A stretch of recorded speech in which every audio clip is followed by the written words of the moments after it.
friends invited me over for one of those high holiday feasts, and there are, 10 million kids running around screaming, yelling, of course, but there were not one, not two, but three grandmothers, old Bubbichkas. And towards the end of the meal, one of the Bubbies, asked me to tell them about my angioplasty. So I, told them a little story about having a dizzy spell in the beautiful Etruscan city of Orvieto in Umbria, and watching myself in the tea room of the hotel in an old episode of The L Word, in which I played a kind of Johnny Carson, and I was dubbed in Italian. I never sounded better. Then I told them about my cardiologist, who put me on the stress test and said, I have good news and bad news. Well, what's the good news? Well, the good news, Mr. Berner, is that you're the most robust 62-year-old we ever met. This was some years ago. And the bad news, he said, is that you have angioplasty. So my real angioplasty story begins when they put me in the hospital, and I no sooner get into the bed than I realize I have to pee.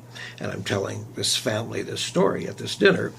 And so I look around, and yes, there's a toilet over there. So I grab the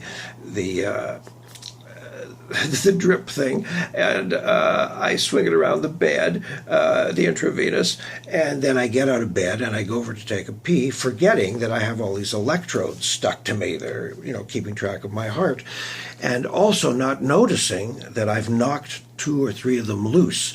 So I'm having a pee, and I look up at the oscilloscope, and I see that I'm flatlining because I've knocked the electrodes off, and I think, oh, this is interesting. I'm having a pee, but I died a minute ago, and so this must be what eternity and heaven is. You spend eternity holding on to your weenie.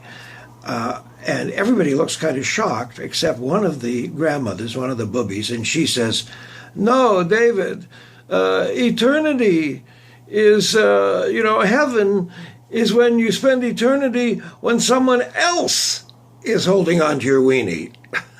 So our pickle for today is never underestimate the Bubbies in your life.